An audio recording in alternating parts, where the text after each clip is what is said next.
And today we are going to start with Chapter 5.3 Heat Transfer.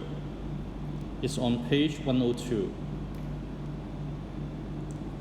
So in here, let's consider when you have a cup of hot coffee or chocolate in this case, you're holding it and you can feel that heat is being transferred from drinks to your hand, and you can feel that energy.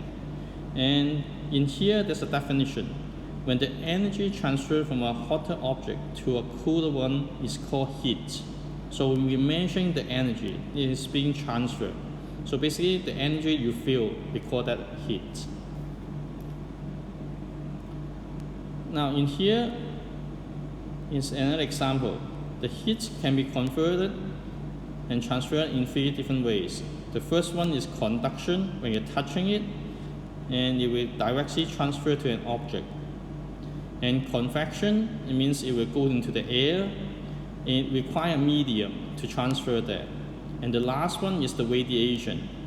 And in here, in the first session here of the 2 lessons, we will focus on the conduction in this lesson.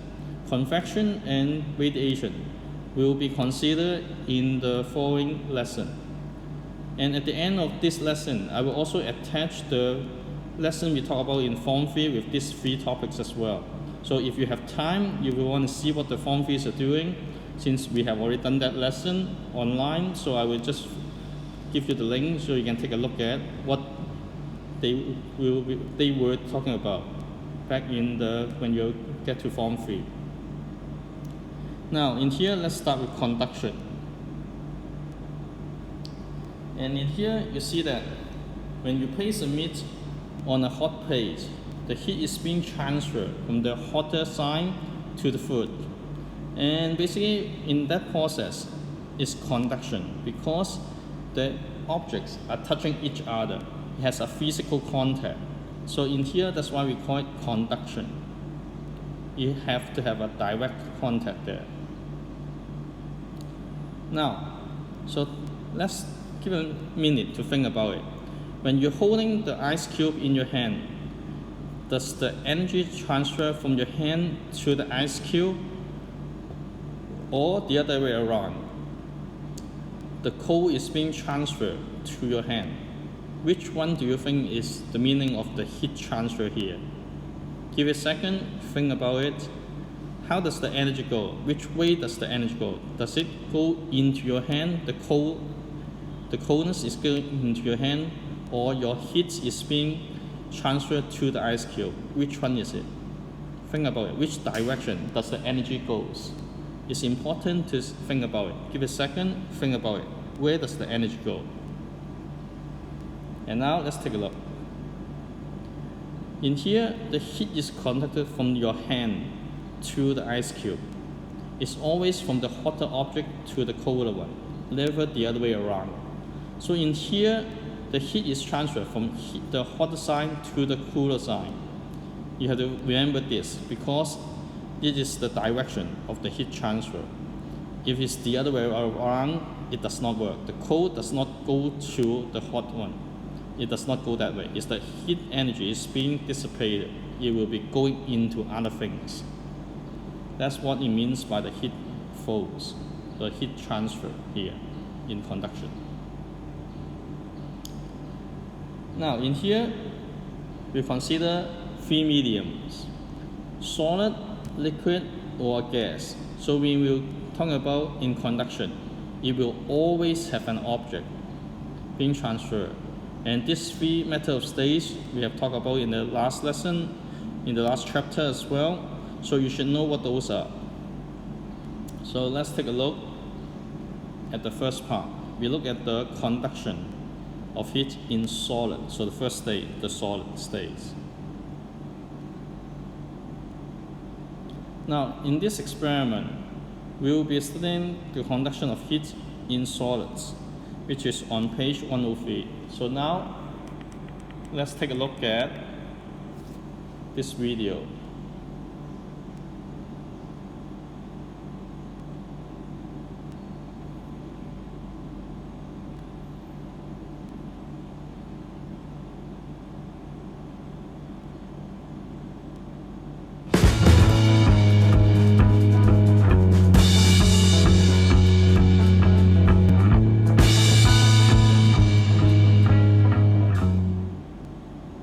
set up the apparatus as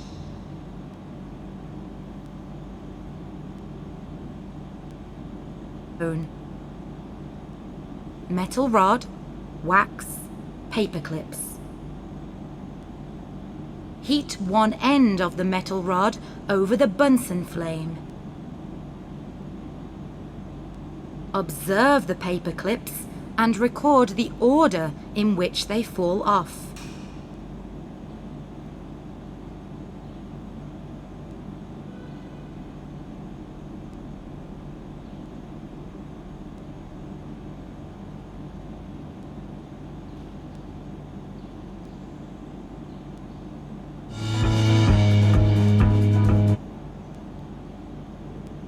So in here, in experiment 5.4, we are setting up with a Bunsen burner on one side, and the heat is being transferred from one end to another end. So let's take a look at the PowerPoint we have first.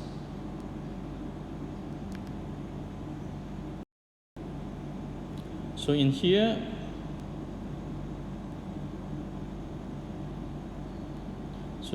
that's the setting.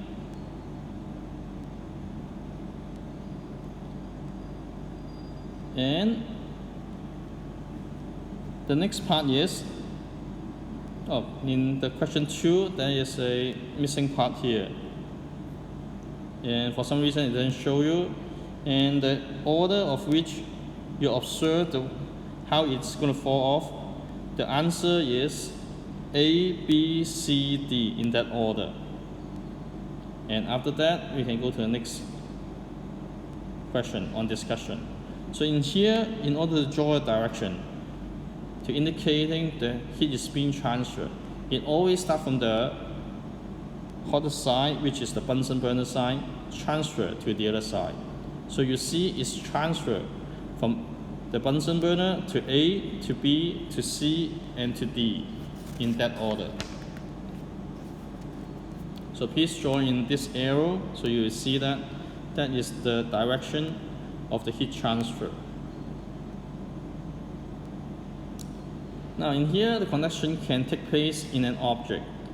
It can also take place between two objects that are in contact. And in here, the key is in contact. They have to be directly in contact with one another in order for conduction to work. And in this experiment, what can this result tell you? Think about it. The heat is transferred along the length of this direction. The arrow is indicating that. And it's from the hotter end where the Bunsen burner is to the cold end, as indicated by the color of the rod. So from the wet hot side, the energy is being transferred from one end to another. So that's what's happening in the heat transfer here. So let's give you another scenario. So if you're burning the Bunsen burner at the middle, so A or B will fall down first. Give a second, take a look at the situation. Where will the heat go? Where will the energy go? From the Bunsen burner to which side? And the answer is, if they are both at the same distance, they will fall off at the same time. Of course, in the experiment, if you're actually conducting this, it might not happen because of the wax of the human error, so it might not happen like that. But in theory, if you burn it at the middle, and the A and B are both distance are the same, then in that case, the Bunsen burner should be able to make both of them fall at the same time. So in here, there's a quick recap on conduction. So in here, conduction can take place in an object between two objects in contact. The key here is in contact. If it's not in contact, then we cannot say that it's conduction here. Okay, for some reason it didn't show you there's a second key point here as well. For some reason it didn't show you that. So in here, the heat can be transferred by conducting through an object from hotter end to the colder end. For some reason, this PowerPoint doesn't show you that. I'm not sure why is that. So can you please write down the answer? Is from the hotter side to the colder end. Please write it down. Now, in the experiment, the next experiment on 5.5 is on page 104. So let's take a look at the video on how this experiment is set up.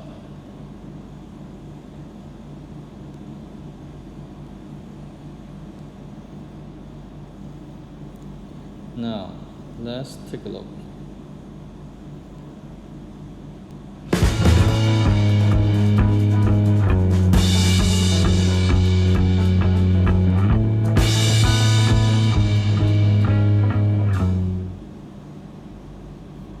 Add the same amount of wax or Vaseline to one end of the wooden, glass, plastic, iron, and copper rods.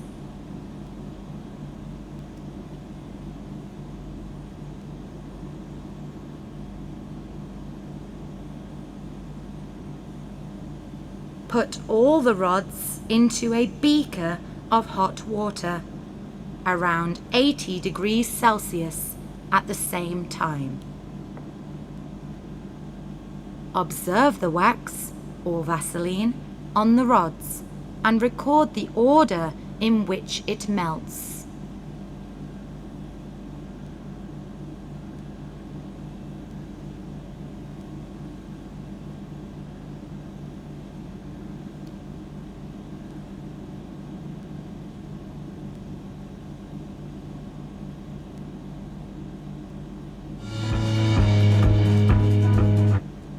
Okay, so if you take a look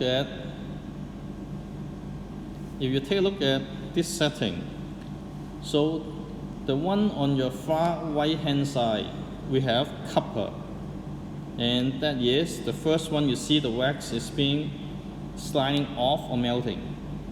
The one next to that, in here, the second one is the iron rod. Okay, so you see copper and iron, both of them metal. Okay, but for the other ones, they didn't show you is this three. This three here, it actually doesn't have much happening. So in here, let's go back to our PowerPoint and let's take a look.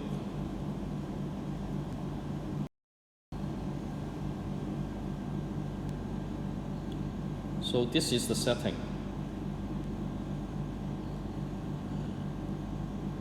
And as you can tell, there are 5 different rods here.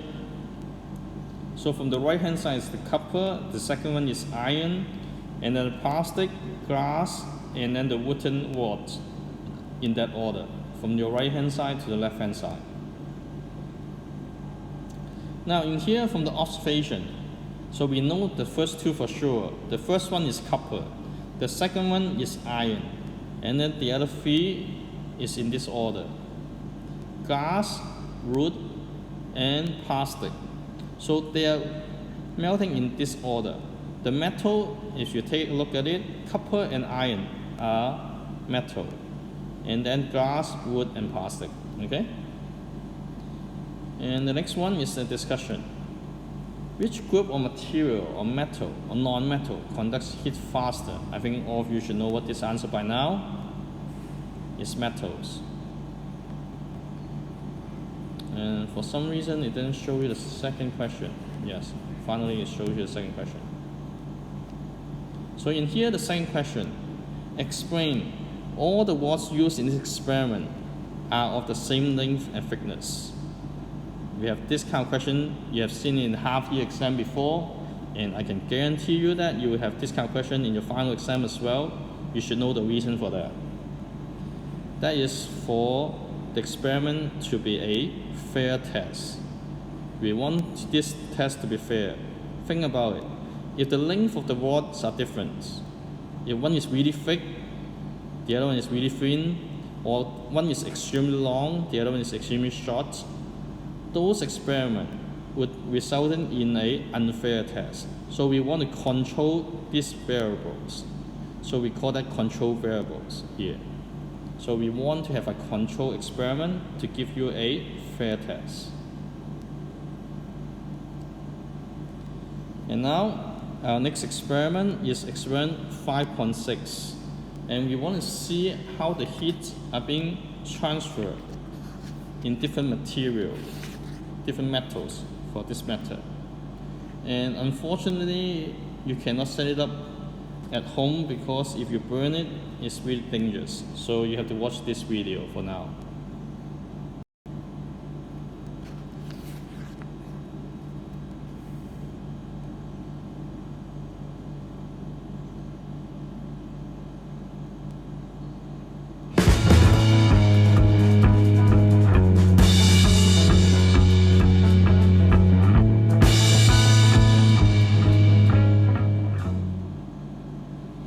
Set up the apparatus as shown. Use the same amount of wax to stick the drawing pin to one end of each metal rod. Heat the other ends of the rods over the Bunsen flame. Observe the drawing pins and record the order in which they fall off.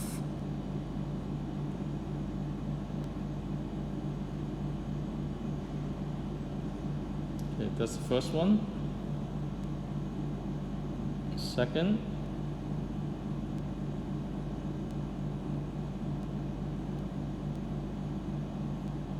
The third one.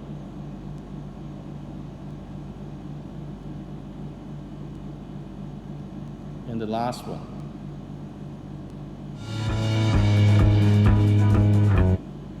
So in here, that is the order of the heat is being transferred.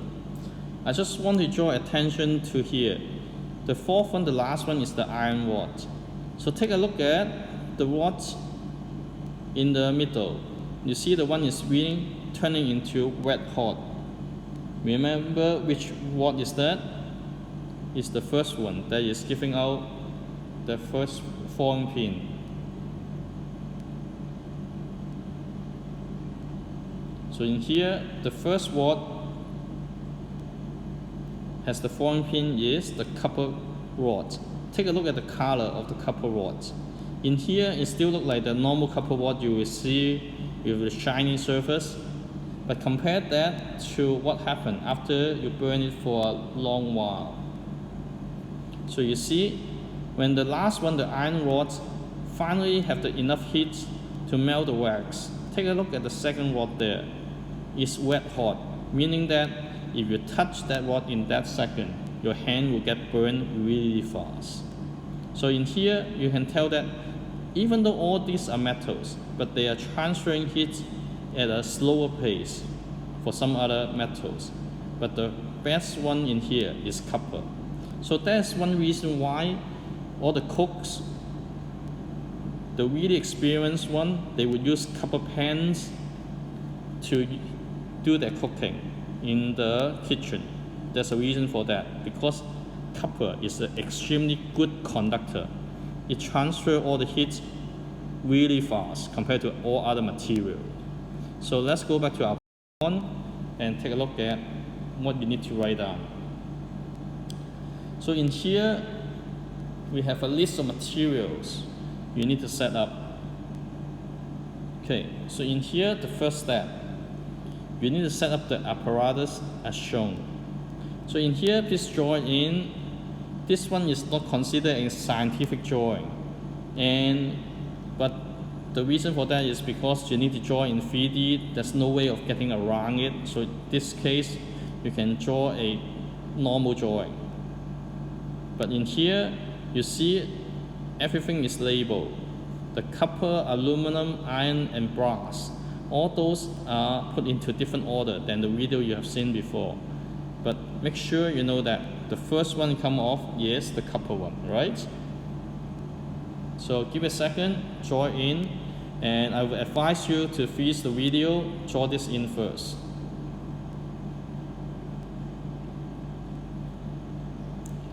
In here, the second step, is they use the same amount of wax to stick the joint pins to one end of each metal rod. After that, hit the other ends of the rods over the Bunsen burner frame, and then observe the joint pins and record the order in which they fell off. And we have seen that in the video. What are those orders? Okay. In here, think of two precautions, something you need to be watch out for. What do you need to be aware of? We're using Bunsen burner, so the first thing is pretty obvious is the heat, right? So in here, whenever we use a Bunsen burner, you need to wear a safety goggles, and as I mentioned in the video there, the metal rods are very hot. You are not allowed to touch those, because if you touch it, your hand will be burned in a second, less than a second actually.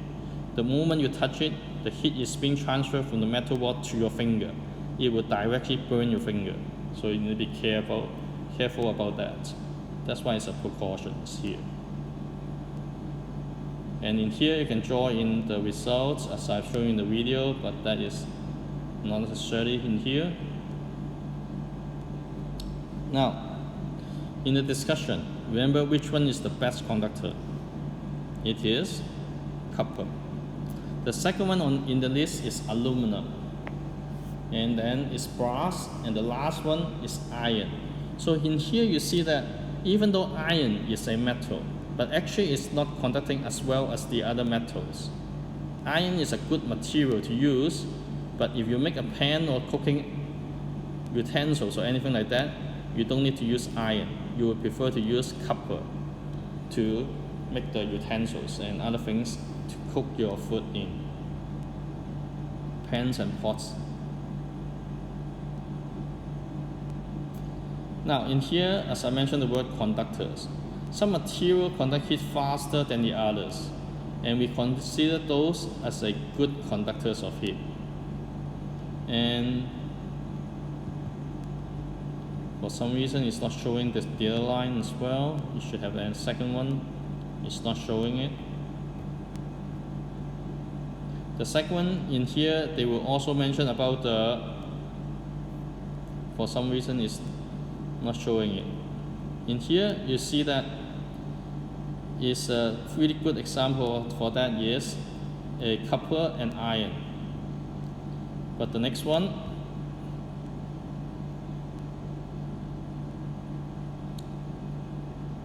and in here, when the heat are being transferred really slowly, then what we call that? We call that insulators.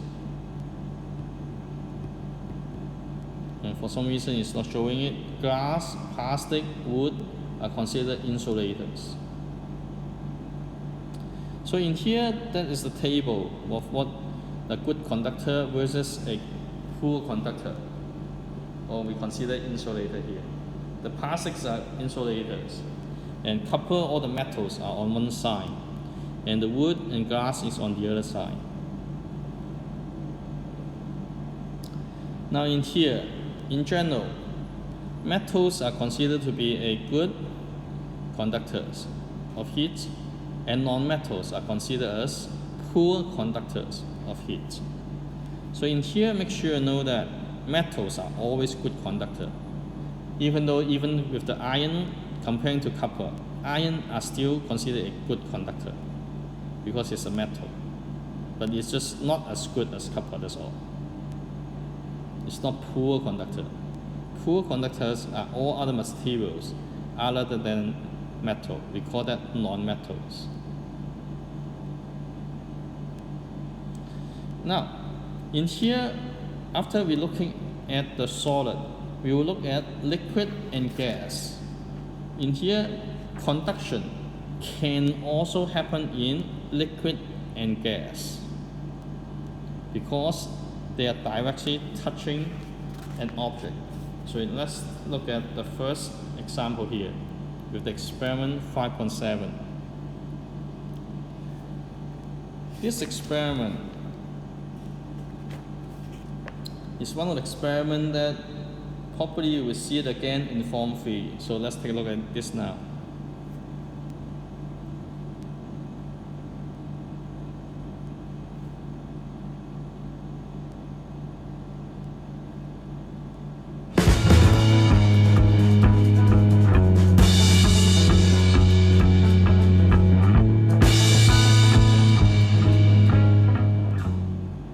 Part A. Conduction of heat in water.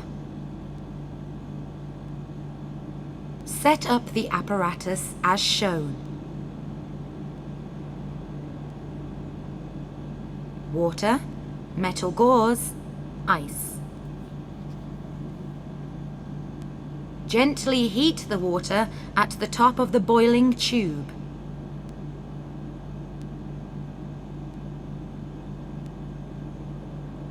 Wait until the water at the top of the boiling tube starts boiling.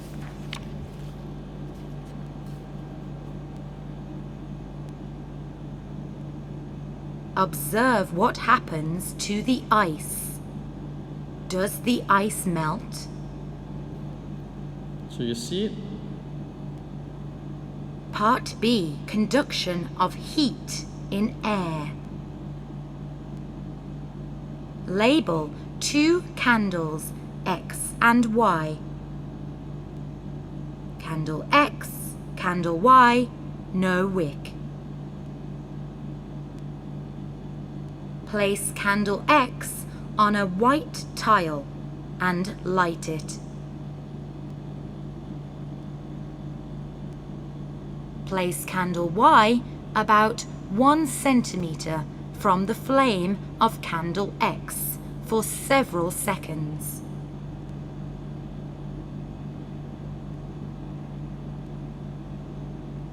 Observe what happens to candle Y. Does it melt?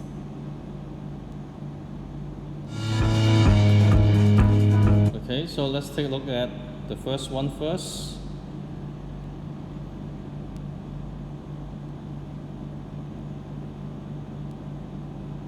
Now in here, in the first experiment here, if you take a look at it, the boiling tube, the Bunsen burner, as you all know, is extremely hot.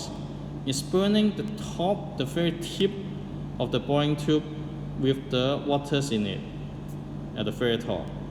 But after the white gaze over there, you see that all the ice underneath there didn't melt. I can tell you that if we keep burning that for a minute or two, the ice wouldn't melt. It would stay the same way as it is. Think about what's happening. We're giving a lot of energy at the top of the water.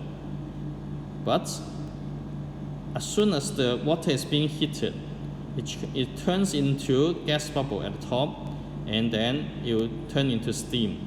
So energy are being transferred to the top part of the water. But for the lower part, does the water conduct the heat from top all the way down to the bottom where the ice is? Think about it. I can tell you that after a couple of minutes, the ice will be ice. It will not melt. It will not turn into water. So in here, what's happening? Think about it in a second. And in the second experiment here, you take a look at it. The candle is burning the air next to it, and then the air is touching the candle. It's being held horizontally. So in here, the candle, the one that you see is shown holding up, will it melt? It might get a little bit warmer, but it will not melt at all.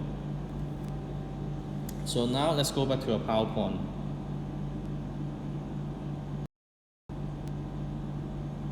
Okay, for some reason it has to restart it. Okay, so in here, let's take a look at it. So that is the setting. So you see that something is blocking the ice from going to the top. Think about it. What happens if we remove that wire in the middle? Where would the ice be? they will go on the top, right? So we need something to hold it down at the bottom. So that's why we make that as an obstacle for the ice. So in here, we observe what happened to the ice. Does the ice melt? No, it doesn't. In the second part, here's the setting again. Does the candle white melt it? No, it doesn't. So in here, in the discussion, I will ask you to find some evidence in the experiment to explain your answers to the questions below. So is water a good conductor of heat? Yes or no? Considering the first experiment with the water, with ice in it, does the ice melt? No. So is water a good conductor? No, it's not. The ice does not melt when the water at the top boils. I can burn that boiling tube for a couple minutes and the ice will still be there. This shows that the heat is not readily transferred thoroughly from the top through the ice. So in here, water is not a good conductor. It might be a surprise to some of you, but actually in here, water is not a good conductor at all. And the reason why we know that is because not only this experiment, but later on in Form 3, you will learn that water actually absorbs a lot of energy in order to turn it into something else. Now in here, in our second experiment, is air a good conductor? Think about it. What happened in the second experiment? Does the candle wire, the one you're holding horizontally, does it melt? No, it does not. Candle wire does not get hot at all to melt. It might be a little bit warm, but that's about it. It will not get really hot at all. This shows that the heat from the flame is not readily transferred through air to candle wire. So you can see that it's being transferred some other ways, but not through the air. We will talk about that in our next lesson. But in here, you have to see that air as a gas is a poor conductor. In our last experiment, water is a liquid. It's not a good conductor either. So in here, what does this experiment tells you? Is water a good conductor? Is this liquid a good conductor at all?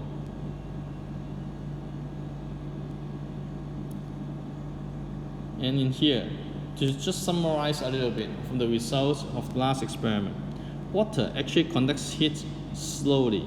It is a poor conductor of heat. It might be kind of intuitive to some of you, but actually water, if you boil water, actually it takes a long time for it to boil. It's a poor conductor. And I have to show you the other one as well. So in here, and in general, liquid are poor conductors of heat. And the last statement is the gas. Gas are also poor conductor of heat. Air is one example. Basically, a lot of the air, or different kinds of air, will be a poor conductor of heat. Different kind of gases. Now, in here, just the key point, water and air are poor conductor of heat. So in here, of the three different materials, only solid is considered to be a good conductor. Now in here, let's take a look at the applications, and you will find that in your kitchen for sure. So you see, an iron rod, why do we use an iron rod? Why don't we use a plastic or wooden rod at all? Because the metals are good conductors. And the reason why we choose iron is because the price of iron is actually really cheap compared to copper. Copper, if in a pure form, you see the really bright, shiny one, those are expensive. That's why in order to manufacturing, every household can have one is using iron. Iron is extremely cheap material, but but it still have a great heat conduction property. And an example is the heatsink you use in a computer. So you see the thing that is put on top of the CPU. If you stand next to a computer in a hot summer day, or even if you're using your phone in the summertime without turning on the air conditioning, you can feel the heat generated by your phone or the computer inside it. And that's why we need to dissipate the heat somehow. The heat has to go away somewhere. So in here, people use a heat sink. It's made of metal. And in this case, we use aluminum. And the heat can be transferred away from the computer, so the chip itself wouldn't burn. Now, if you look at a dog here, it would love to lie on the tile floors. And if you touch a tile floor before, at home or somewhere else, you can feel that actually in a summer day, the floor actually is really cool compared to all other places. And in this case, for the dog, the heat are being transferred away from the body to the floor, so it will keep the dog hot, cool, instead of really hot. And as some of you might know that dogs do not have the sweating glands as the human beings. They do not sweat at all. So that's why they cannot dissipate the heat effectively. The only thing they can do is stick out their tongue. That's about it. So in this case, they will need to find different ways of cooling their body. That's why in Hong Kong, if you have a really big dog, they need to dissipate a lot of heat away from the body. And you need to be aware of that in the hot summer day. Now in here, you see the plastic part is for the handles, so you won't burn your hands. And in here, you see the down jacket. It keeps you cool by trapping the air inside your body. And in the Form 3 video, I talk about the polar bears as well, how their fur are being trapping the heat. And I actually showed the Form 3 students how the heat are being transferred from the fur all the way to the polar bear's skin. And for some of you, I have mentioned in class that the polar bear actually is not white, it's black. Look at their nose, their whole body looks like that. And the fur itself actually is not white neither. It's actually transparent. It's a hollow tube. Basically, the light would go into the fur and directly bouncing around into their skin to keep them warm. That's the reason for what they're made out of. Okay, so in here, let's do this quickly. The first part, conduction can take place only in solid. True or false? It's false, because it can take place in solid, liquid, and gas. Even though liquid and gas might not be a good place for it, it will be really slow, but it still can take place there. It still happens. Okay, for some reason it doesn't show the next one, so I have to zoom out and to show you this. Now in B, the material that makes up the object affects the way at which heat is conducted from one end to the other. It's true. Okay, the material itself, it will affect it. As we have done that in the second experiment. And the air is a good conductor of heat. That is false, because we know that the heat are good conductor only in solid. All the other ones, liquid and gas, considered to be poor conductors. And then let's go to the next one. Oh, okay, finally it shows. Okay. And now, in number 2, we got the fast A and the fast B. The fast B is covered with cotton. So in here, which fast will be cooled down faster? It's fast A for sure, because fast B is like putting a jacket on it. The cotton itself is a poor conductor of heat. It will trap the air. The reason for that is because the cotton itself have a lot of air that can trap the heat inside there. That's why it will keep it warm. Okay, so in here, I will stop here as the first lesson. And then the second part of the lesson is starting from the conduction.